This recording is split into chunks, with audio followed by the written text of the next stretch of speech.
विभिन्न धर्मर संगमस्थली भावे परिचित एही पृथ्वी रे अनेक कलात्मक मंदिर रही।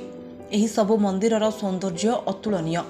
हजार हजार वर्ष पुराणा मंदिर गुड़िकर सुंदरता देखि भारतर विशाल इतिहास विषय अनुमान करा जाई पारे। पौराणिक कथारे आमे मंदिर मानकर रहस्य विषय शुणिछंती।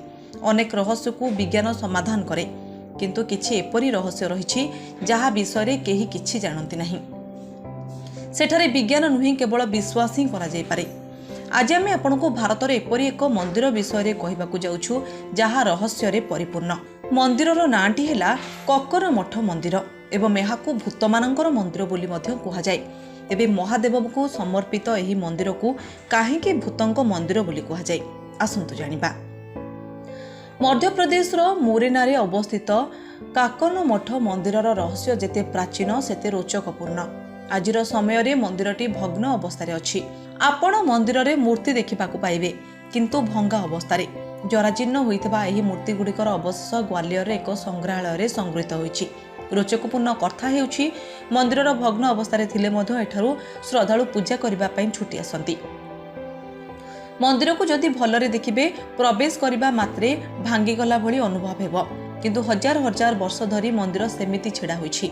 अनेक वैज्ञानिक मंदिरर जांच कर सारिछंती, किंतु मंदिर केमिति तयारी हैला किए तयारी कला केही जानि नाहंती। एही मंदिर को मध्य प्रदेशर एक आश्चर्य बोली कुहा जाय। एहार कारण हेउछि 120 फुट उच्चता थिबा एही मंदिर ना कोनोसे सिमेंट ना ही चूर्ण गोड़ी बाली रे तयारी होइछि।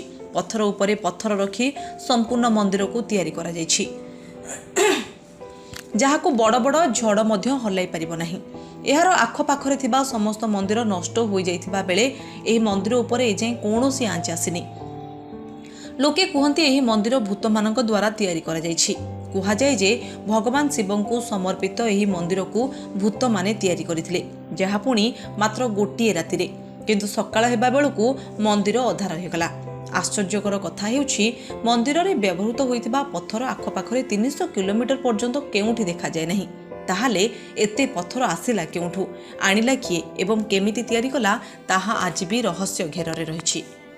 आम सह जोड़ी रहिबा पई आम चैनल को लाइक, शेयर एंड सब्सक्राइब करंतु।